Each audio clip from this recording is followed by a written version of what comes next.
Hello and welcome to the return of Alltalk Watches Twin Peaks. This is episode, what, 5? 4? I've lost count because the numbering of these episodes are so confusing. I think this is episode 5 for us. For the season 3. Yes, but it's episode. It was the 7th, the return episode to air. Yes. But since the first 2 weeks were doubled up, it's 2 less. But welcome. I am Mr. X, and who else is here? Fuck you, Kevin. Fuck you, Kevin. Totoro. I think I'm high. Oh, Yeah, that was. oh This episode was definitely like a return to form for Twin Peaks. To me, this felt very much like an old, this could have been something that was an original episode. Yeah, there was a lot more set in Twin Peaks in this episode. And there was just a lot more kind of weird, but it kind of, you could feel it kind of going somewhere. Like this finally felt like it was finding its way back to somewhere. It's starting to come together, it seems. Much more so than it has. Which is good because, guys, you know how, like, for the past few episodes, we've been saying, hey, we should take notes?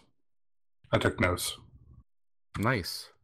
So, as you alluded, this episode, so we're gonna kind of run down this, that way we can kind of talk about things as they happened in the show and talk about them a little bit and discuss them. That way we're not kind of meandering around the episode. But yeah, as you alluded to, Jerry Horn is both high and lost. And someone stole his car? Yeah, that was so weird. That was like such a Jerry thing to happen. Yeah. That was one of 2 scenes in the episode where I was just like, what is going on? And like laughing to myself and just like really puzzled. Oh, when he said, I think I'm high, I lost it. I started laughing and I had to pause the episode. Yeah, that scene, and then just quick jump. No quick jump. To the scene at the end with the sweeping. Oh, I was like, what? And I just started like laughing at it. Of course, I was like, what is happening? Yeah, of course, this is going to be something where like next to nothing is happening, but we're going to spend like 3 minutes watching a guy sweep a floor.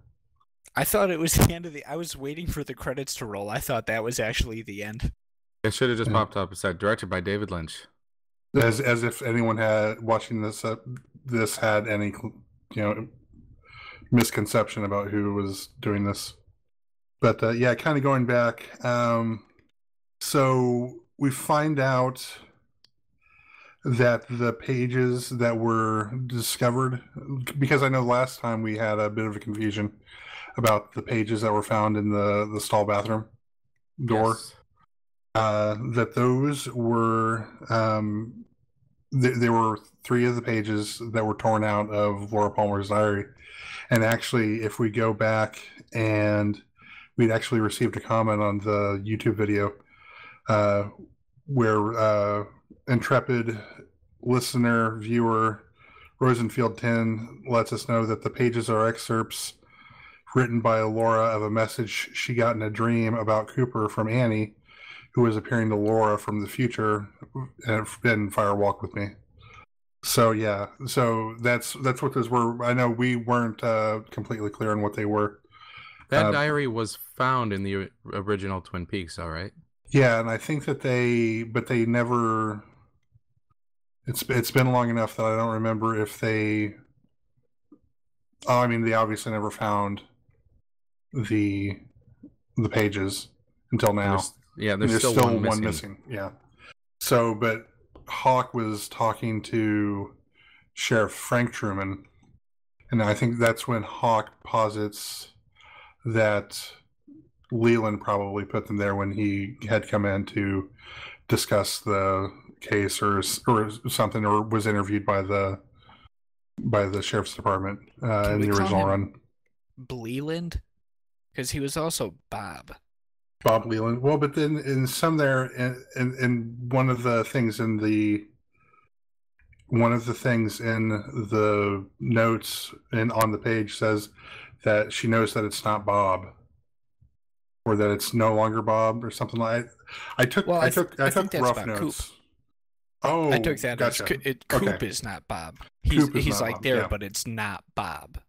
But okay, also, does that mean Annie's coming back? I mean, hopefully. I mean, we need to. Is she okay? Yeah, we need to know. We as a society need to know, how is Annie? How's Annie? So then after that, Sheriff Frank Truman calls his brother who's sick. And so I think we've mentioned it kind of before. Michael Ontkean, the actor who originally portrayed Harry Truman, he is retired and he's not done anything in a few years. So it kind of sounds like he's not going to do anything with this. But so the story explanation is that he has a very serious illness. It kind of sounds like he has cancer. Because at one point Frank Truman tells him to beat this thing, which makes it sound like it's something, that's the type of thing you hear people, who are dealing with cancer will say. Yeah. Didn't know if you guys had any thoughts on that.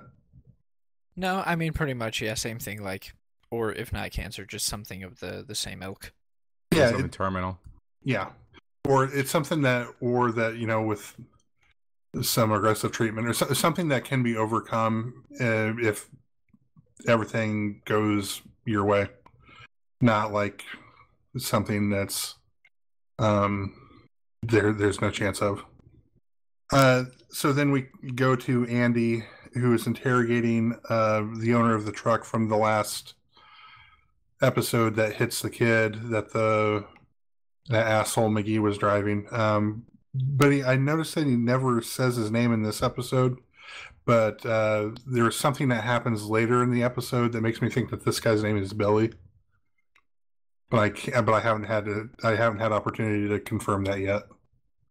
But the guy basically is going and saying, "Hey, you can't be here. I'll tell you who did it, but I can't tell you here. Please leave. Please leave. Go now. Leave." So they meet. They kind of set up a rendezvous for a couple hours later at this remote location. Yeah, and then he never shows up. And then he never shows up. Yeah, that's actually one of my notes later. Andy gets stood up. I also like, though, I feel like Andy is probably the only one who would be like, "Yeah, I'll meet up with you later. We can do this later." Yeah. It's like, anyone else, like if it had been that one jerk cop from the other episodes, it'd be like, "Yeah, we can discuss this later, but you're going to be coming with me to the, I'm gonna take. You can tell me when you're in a jail cell." And then after that, kind of comes one of the what I thought was one of the more interesting scenes, and it kind of made me smile a little bit more of the entire show, and that was when Sheriff Frank calls Doc Hayward. Doc. Yes. And yes. I tell you what, that so he calls Doc and he decides he wants to Skype with Doc, which you probably would not do in that situation. Calling someone would, but to get him on camera. What a pimp desk, though. Yeah, that desk. That was so cool. When I saw that, my wife and I kind of turned to each other and was like, "I want that desk." Yep. Is that like a real desk? Was that made for the show? I have no clue. No. As someone who's been in a fancy person's house, you can totally get like a table or something like that with a TV or similar thing in it that'll slide up. It's ridiculous. So, I bet, it was important for them to get Doc Hayward on screen because the actor Warren Frost actually passed away earlier this year. And at the end of the episode, I've noticed at the end of the episodes they've been doing in memory of the actors who are in it, who have passed. and he was the in memory for this one. He's actually the father of Mark Frost, who's the co-creator with David Lynch of the show. Really? Yeah. I did not know that. Yeah, I didn't either. That's cool. So, yes, and then I love that he did the Groucho Marx gag. I don't know if you guys picked up on that. Oh yeah, I got it. Yeah. Okay. For everyone else who doesn't get it, where there's an old Groucho Marx joke where he talks about going on safari, and he really liked it because he was able to shoot a lion in his pajamas. How he got in his pajamas, he'll never know. But Doc Hayward does it with a couple of fish in his pajamas. How they got there, he'll never know. But it was good to see. It was good to see Doc Hayward. So then they go back. So then we finally go back to Buckhorn, South Dakota. Yeah, the prison, right? Well, no, this is the police department. Oh yeah, it showed the soldier lady. Yeah, so the lieutenant, who I couldn't tell if she was. I assume that she was supposed to be from the Air Force, but it kind of looked like a Navy uniform to me. But granted, I am not a military expert. Yeah, But, she went there to see the body of. Well, because of the fingerprints, she didn't realize it was a body at the time. Yeah, which that had one of the. Yeah, when he finally explains that no, these aren't just fingerprints that we lifted from the crime scene. There's actually a body, and then comes with the outstanding line. There's a body, all right. But it's a body that's like 30 years too young. Yeah, and doesn't have its head. Well, And yeah, we died. already knew that. Yeah, we already knew that. But 30 years too young, died like 4 or 5 days ago, I think they said. Yep. And then one of the things that I noticed in that scene was when she calls back to her superior, Colonel Davis. The actor who played Colonel Briggs, or Major Briggs, I'm sorry, was Don S. Davis. So Colonel Davis. I assume that was intentional. I can see that. So I think there probably isn't a lot that's unintentional. So I have to think that it's intentional. What was the deal with the shadowy figure walking down the hallway? So that is what that was the next thing that I had was dark figure in hall ? Because you see it moving towards you, and she looks at it as she's kind of like in the hall talking to her boss. And then you see it again kind of as they're wrapping up their conversation where she's telling the police officers there and the medical examiner that she doesn't think that that this investigation is going to be there as much longer. But yeah, I noticed that the first time I watched it, and then I kind of went back, and when I watched the whole thing a second time to take notes, I noticed that dark figure again, and it was definitely one of the creepier moments that they've had in the and they had a run. weird sound effect going with it too. Yes, they did. Yeah, it was like that weird, like staticky clicking. Yeah, and then whenever it showed, like even when the figure walked past the doorway, the sound effect came back. Yep. I don't know if that shadowy figure was significant or not. Oh no, 100%. You know what it kind of reminded me of a little bit? Do you remember? So you guys have both seen Mulholland Drive, right? Yes. Yeah. The thing behind the dumpster? I could see that. I don't know why. I get like an X-Files vibe from it. But yeah. I hope they do something with that and make it a little bit more of a thing. That'd be interesting. And then we go to Fuck You, Gordon. oh, what a great Laura Dern scene that was. Yeah, Laura Dern still is. She's still wonderful. She made it personal for you. Yeah, there was a lot there that was. Yeah, there was a lot of stuff there that just. I mean, she was super antagonistic towards the FBI. Oh, and Albert. Even before that scene, Albert and Lynch Yeah, Because I never Gordon. remember his name. Yeah, Gordon. When say please. What was that? Yeah, I'm not gonna. You What? heard me. Yeah, oh, yeah. And then please. Yeah, that part had me chuckling a good bit as well. Yeah, it was good. I like that. That was. I would love to see a buddy cop show with just those two. Yeah, or a prequel, or like a prequel series where it's just them kind of dealing with these weird things. Well, I guess that would almost be like the X-Files, though. You'd want the X-Files with those two. But Yeah. with like Yeah. back in like the 70s. I don't know if they could quite pull off those looks, but yeah, back to Dern, Miss Dern. Yeah, Yeah, oh, they man. went to her to get her to talk to the Doppelcooper because they knew something wasn't right with him. And she had the most contact with the real Cooper. Right.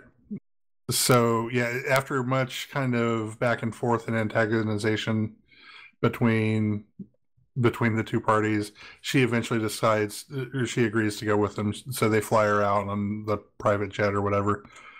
And while they're in the plane, there weird things happen, or it's kind of like it's just a weird scene.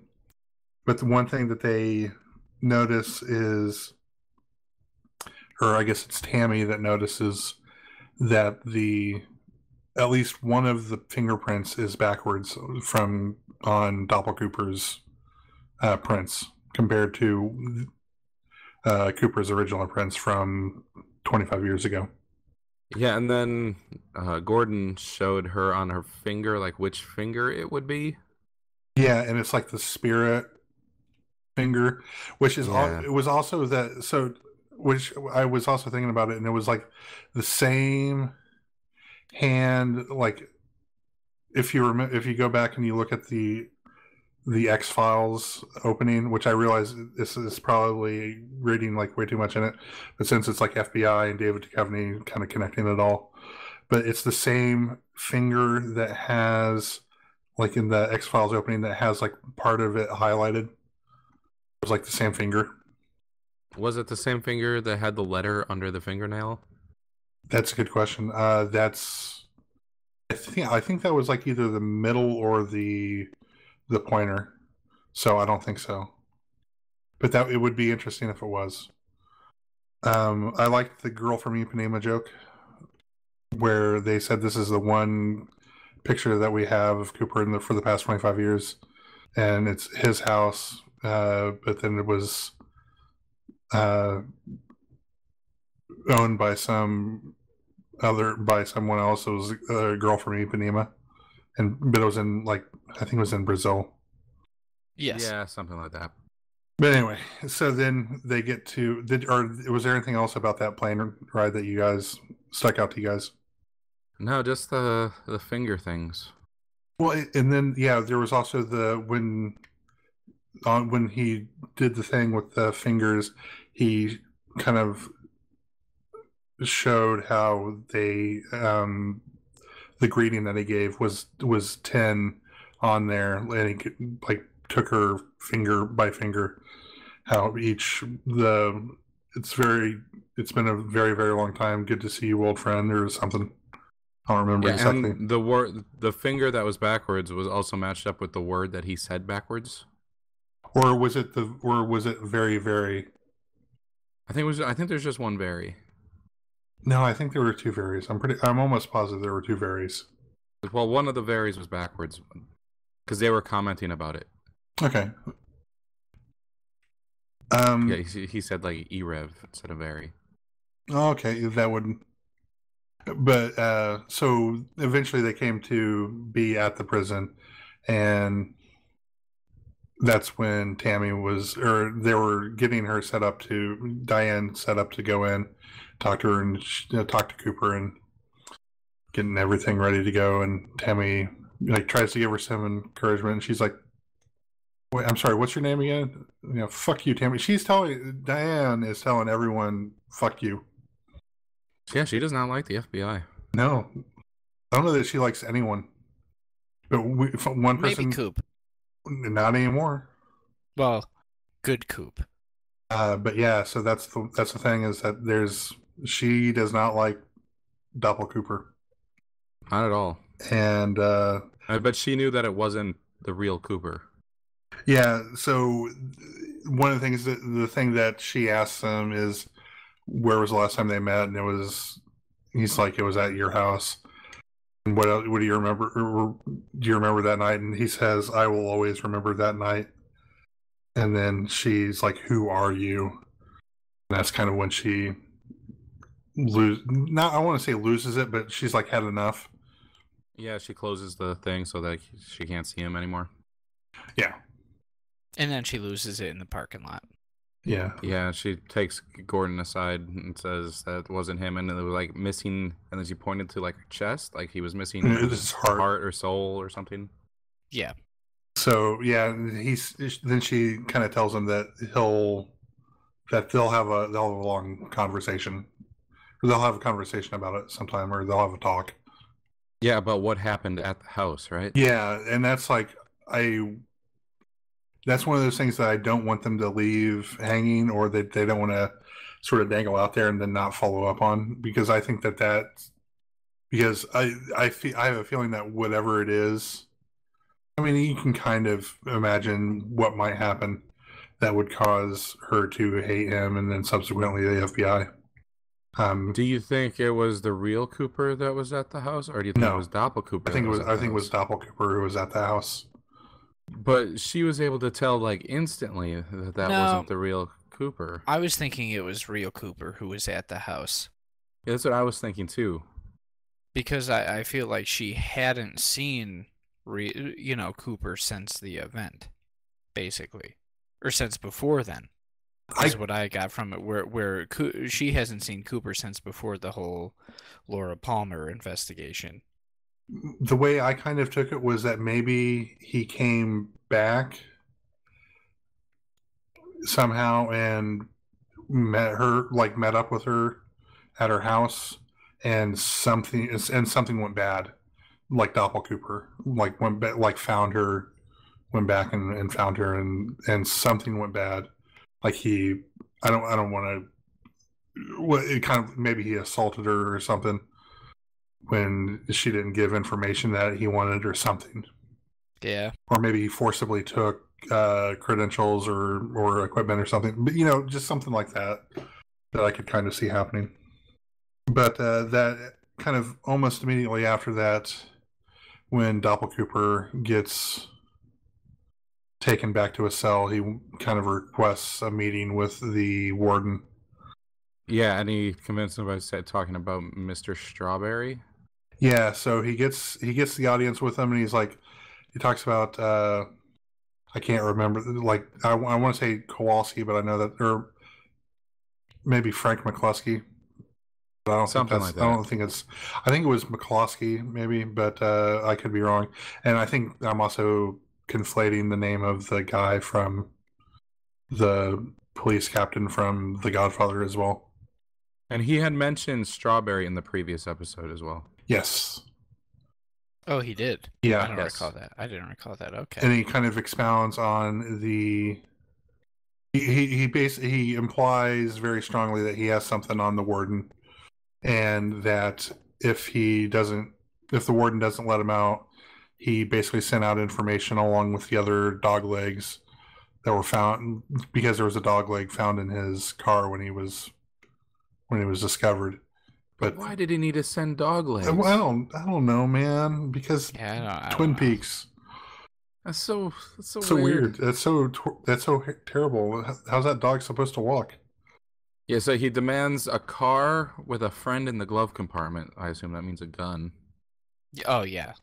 And who was the guy that there was another prisoner that left with him? Yeah, I didn't understand who that was, because that was the guy from the first couple episodes. It was him and the girl. That was the other guy. Okay. So, but how did he get in there with him? Because that's right. If you remember, right before he killed her, she was on the phone, and or maybe it was on the phone she found out, or he found out on the computer that he had been arrested, and he was in a jail. So this whole thing was he wanted to get arrested to go get that guy out. Like, that was the whole plan, it seems like, from the beginning. At least to me, anyway. That's what I saw. Yeah, I think you're right. Because he said like something about how it makes it more complicated getting to that guy. Yeah. But I think he might want to kill him. Yeah, Well, I assume he wants to kill everyone. Yeah, you're probably right. He seems kind of murderous. he's not a good guy. So the next thing that we kind of see is we go to Dougie, Yes. and things are interesting here because like Tom Sizemore's trying to pump him for information about what he was talking with the boss about, and Dougie's He is asking the wrong guy for information. Yeah, Badge. How nobody is getting that anything in this out of show is baffling. it's kind of become up to this point. It's still really frustrating to watch that. It's not something that's easy to watch just because it's like I feel like all these people around him are failing him. Yeah. And it's like the amount of we're turning our heads the other way and not acknowledging that this is somehow a problem. The only thing I'm wondering if, because he's not Dougie, he's Coop, but not quite Coop, if because it's like an otherworldly thing, if like they see him as normal, almost like there's this thing about like because he's not. I don't know. It just seems like there's no way. Because there's just no way. Because in the original episode when he comes in and he takes Dougie's place, Jade asks him if he's been wearing a rug this whole time. Yeah, that's true. And Jade also said that she thinks he may have had a mild stroke. Yes, she is the only person who has gotten anywhere near close to like anything, but she just dumps him at the casino. But everybody else is just failing him. It's like his family, friends, co-workers, cops. Yeah. So, but then the cops come in and question him. And then the cops, the people who are supposed to be there to help, but they're only about the fact that about his car. Oh yeah, and then Todd Packer's a cop. Yeah, David Keckner. Yeah. So yeah, and his wife shows up at the same time, which is perfect because then he doesn't get to stand there with his thumb up his butt and not answer questions. She's kind of carrying the show for me, by the way. Yeah, you think so? Yeah, because her acting and everything is so kind of over the top. And she doesn't seem like a good person, but she is just moving the plot forward, like despite Dougie. I don't know if that makes sense. I think I understand what you're saying.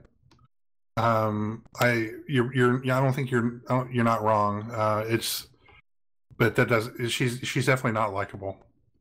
No, she's not a good person. But yeah, so she's not a bad person. But she's not a good person either. She is. To be fair, I don't think Dougie was all that good either. No. No, he was not. No, I don't think that anyone involved. I think that there's no one involved in that whole storyline who is necessarily a good person, with the exception of Sonny Jim is kind of an innocent there, and as the same thing with that kid who was across the street from the house that Jade and Dougie were in with the 119 mom. The old boss man also seems to be a fairly decent dude. Yeah. No, I'll give you that. But they kind of go through this whole thing where it eventually the cops kind of are accepting of the fact that the car was stolen probably because they found bodies resulting from that explosion that were connected to this auto theft ring. I loved her response to why didn't you report the car stolen? And if you remember, it was because there are more important things in life than cars. Oh yeah. Yeah, it's like that. While an objectively true statement, getting around and getting to work and things like that. Those are Well, the truer statement when she said, "Oh, it's some piece of crap Ford." yeah, it's what they call a pre-owned car. It's silver. It had 4 doors. Yeah. It's like how nondescript can we be? But if you think about it, like for the longest time, uh, the Ford Taurus was like the best selling car in America. So it's like, And they are garbage. well, we're not going to cast aspersions on any auto manufacturer here. No, just the Taurus. Oh, just the Taurus. Okay, What about the Mercury Sable? it's the same thing. It's the same thing. Nah, it's a Mercury. So, but they kind of get to the point where they can kind of shuffle them off, or the cops are kind of understanding of everything, and then of course, since Dougie works at the insurance company, he's like Todd, or not Todd, yeah, Todd Packer in my head now, but David Koechner's cop character is like, well, you shouldn't have any trouble collecting the insurance on this one. It's like, yeah, that's a excellent joke there, pal. You see, it's funny because they work in an insurance company. Yeah. So, and then Mullins wants to go over stuff with those documents, but he's like, "Yeah, we can wait till tomorrow." And then as they're, sorry, Is this when the attack happens? yeah. Yes. So as they're leaving, Ike the Spike returns, but he doesn't have a spike, and he's not nearly He's got as effective. a gun. And he's got a gun, and then it's like for a flash, Coop returns. Hey, Coop took care of business. Yeah. He wrestled the gun down, had him in some ninja move. So was that part of his hand? Yeah, because he was they were saying rip his hand off. No, yeah, I got it that, was but squeeze his hand squeeze off. his hand off. Yeah, but I got that. I was like, okay, squeeze his hand off. But then I didn't realize until they put it peeled it off. I was like, wait, what? Yeah, when I saw that, I was like, why is there a big chunk of his hand on the gun still? And they peeled it off and they said that it stunk. Well, it is flesh. Yeah, but I don't think it would smell like that.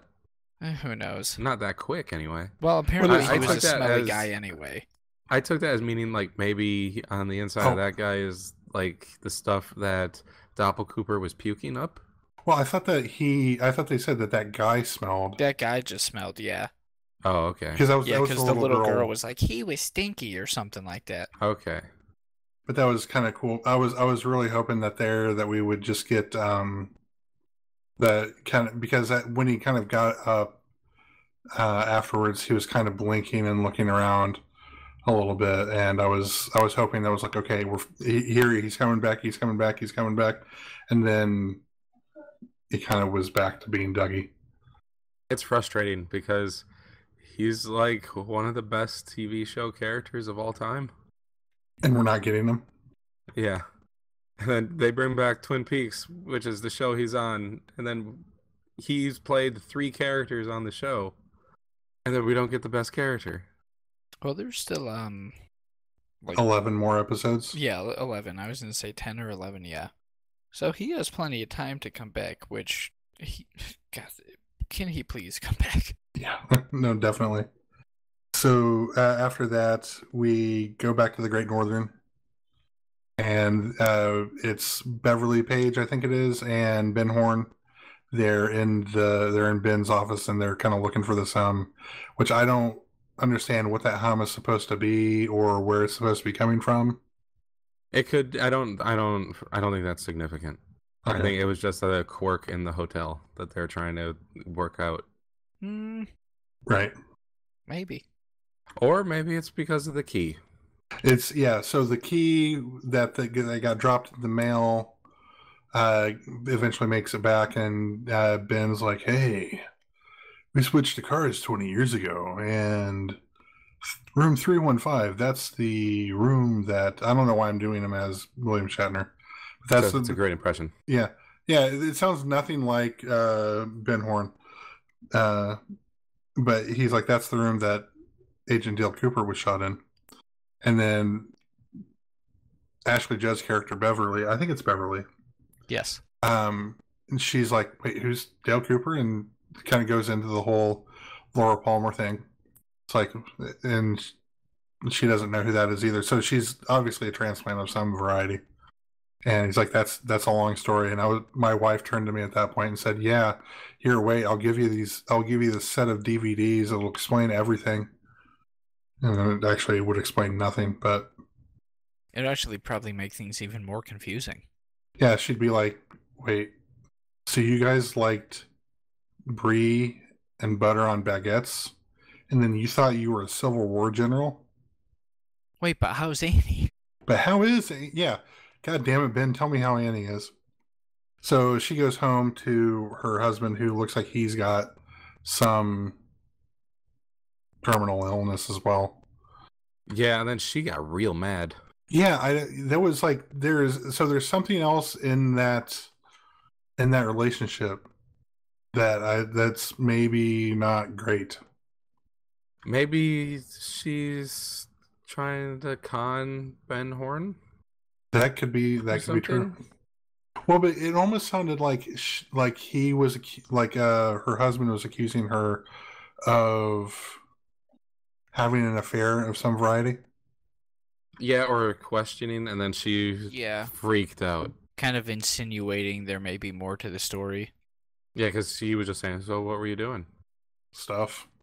What kind of stuff? Business stuff. Hotel business stuff. And then she lost her mind. It's like, don't ruin this for me. Which I don't know if that scene is important at all as far as the story of this show goes. But I'm fairly certain that the next scene is important.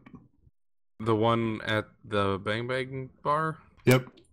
With the 10 minutes of sweeping. The 10 minutes of sweeping. So, but after the sweeping, I think it's Jean-Michel Renault, or it's one of the Renault brothers. It takes a phone call and it's definitely insinuates that they're still doing their thing where they're taking high school girls and basically turning them into prostitutes, kind of the same way that had happened to Laura. Yeah, and he was saying like they owe him for 2 girls. 2 girls. Yeah, and it's like the straight A students. I'm like, they're straight A whores. I'm like, God, man, this is like, I'm watching this guy and I feel like I need to take a shower afterwards. Yeah. But the good thing about that scene is that while they're sweeping, we get a nice long rendition of Green Onion by Booker T and the MGs. That we did. So, and then so that kind of hints that the cycle continues in Twin Peaks. And then after that, Doppel Cooper escapes in quotes. Is let go. Yeah. Yeah, with the guy, and then he says, "You drive," and then they drive away. And then did it cut to the diner? And then, yeah, there was the diner, and the song that was playing over that was called Sleepwalk. It makes sense for Dougie Jones. Yeah, so I was like, this is like really appropriate. Not that I would expect them to do something that was not necessarily random, but inappropriate. But it was almost it's definitely kind of walked the line of being on the nose. But and then you heard the giggling nurse during the credits too. Oh, I didn't know, or the giggling waitress, yeah. But then at that same time, there was someone who, at the beginning of that little scene, there's someone who runs in and says, "Has anyone seen Billy?"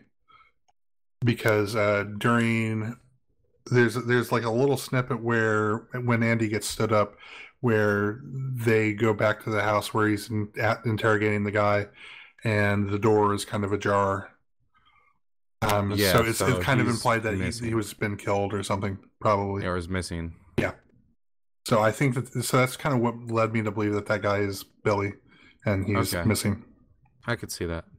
So this is the first episode that has mentioned Audrey and Annie, right? Definitely Annie, and I think Audrey as well. Yeah. Yeah, because what was it with Audrey? Because Audrey was in the ER. In a coma. Yeah, she was in a coma because of the whole bank business. And I thought Cooper left the hospital to go see her, but he actually just left. Yeah. It's unclear if she ever awoke from that coma, but I guess that's explained in the book. Wait, there's a book? There's a book. Did not know. It's set between season 2 and this. Like, is this a recent book? I think so. And is it written by David Lynch or Mark Frost? It might be Mark Frost. Okay. But yeah, so that's our incredibly thorough roundup of episode 7 of Twin Peaks. We The should Return. have been taking notes many episodes ago. So yeah, I guess if you like the kind of the note thing, let us know. If you prefer us to kind of ramble and go, I don't know, weird shit happened. I Let have us no know. idea what's I have happening. no idea what's going on. This is drugs. Yeah, I think I'm high. yeah, exactly. And thanks for Rosenfield10 for leaving that comment. Yeah, definitely. Yeah, so it looks like it's The Secret History of, you just linked it to us, The Secret History of Twin Peaks by Mark Frost. I can't tell. This is like on a Barnes & Noble. It looks like it's used. The condition is very good. Well, that's good. This seller has been a seller since 2015. It's hardcover, $15. So... I believe there's an audiobook version too, if you would like that. Oh, it looks like you can... yeah, you can also get it on the Amazons. Yep. It's still kind of expensive. This just came out in October as well, so that may be why it's still... Like, the list price is $30. It's marked down to just under 20. It says digital book, but I don't know if this is... Okay, no, it's... You can get it on Kindle for $15. Yeah, I might read this. It might explain some stuff. Well, and I've got... so, I don't know, do either of you guys do Audible? No. I have not. I hate audiobooks. Okay, well, I was going to say, my wife does... she has a few that she has been doing, so I had gotten an Audible subscription, but she's not done any in a few months. But it's one credit, so... I did get it once so I could get the Norm Macdonald book on audiobook because he narrated it, and that was hilarious. I wonder who It narrates says this. this is free in your Audible trial. Yeah, you could. We are not sponsored by Audible. No, but if they would like to give us money, we would be more than happy to. I'm gonna look up. Yes. I'm gonna look up who does this on Audible real quick. Narrated by Lynn Cariou, Mark Frost, Michael Horse, Matt Hotseller, David Patrick Kelly, Robert Nepper, Kyle MacLachlan, and James Morrison. It looks like there might be two of... they've got two of them here because one of them is those people, and then the other one, it says Kyle MacLachlan, Lynn Cariou, Mark Frost, who... Mark Frost is the co-creator, Michael Horse being... Deputy Hawk, Robert Nepper, who I don't remember not Robert Nepper being in this. He was in one of the casino guys that beat up the guy that was running the casino. Oh, you're absolutely right. Yeah, because it was him and Jim Belushi. We mentioned him Because he's a villain. because he's always a bad guy. And then Russ Tamblyn, who is Dr. Jacoby, and then David Patrick Kelly, who is Jerry Horn. Warriors Come Out and Play guy. So it looks like there are maybe a couple different versions of it. So, if that's your thing, maybe go for that. Maybe I might read this. Maybe once we maybe when we get done with this, we should have a book club. And Alltalk reads. Alltalk reads The Secret History of Twin Peaks. Or if we do the audio, Alltalk listens. Alltalk listens, yeah. So, but that's interesting. So maybe we'll do that if there's some interest there to do that. Yeah. So leave more comments, guys. Yeah, definitely. Or give us tweets at Alltalk Podcasts, send us emails, podcast at Alltalk Podcasts. Yeah, we'll definitely kind of read, and if you have anything on there, any feedback or anything that you'd like to bring up, or theories that you have, I know that I don't actively go out and seek anything. I don't know about you guys, but if someone wants to bring something to us and see what they think is going on, if you know what's going on, let us know. Or if you think or if you know how Annie is, let us know. We will read any of your crazy theories on the podcast, within reason. Yeah, I should say. Yeah, and say please keep it within the boundaries of Twin Peaks. Yeah. Crazy Twin Peaks theories. I don't want to open the door for a whole bunch of conspiracies. Yeah. Don't if you start sending me things about how the moon landing was faked, I am not reading that. I'll read it though, so feel free to send it my way. So that's at KevinEP3 on Twitter. Exactly. For all your moon landing hoax conspiracy. You guys, have I told you guys about my moon landing thing? I don't think so. That, of course, the moon landing was filmed by Stanley Kubrick. Yep. But he was such a relentless perfectionist that he demanded that they film on location. On the moon, yeah. That's something he would do. That's something he would do. So, but maybe we should wrap up. Yeah, thanks for listening. If you like this, like, share, subscribe, do all that stuff. Leave a review on iTunes. Also listen to the Alltalk podcast, where we talk about a bunch of geek stuff on there. All of it, you might say. And listen to the Geek Box and Comic Conspiracy and Manga Machinations. And check out Totoro's Twitch channel, where he streams a bunch of games, especially Players Unknown Battlegrounds. Getting those chicken dinners. Winner. Chicken dinner. Thanks for listening. We'll see you next week.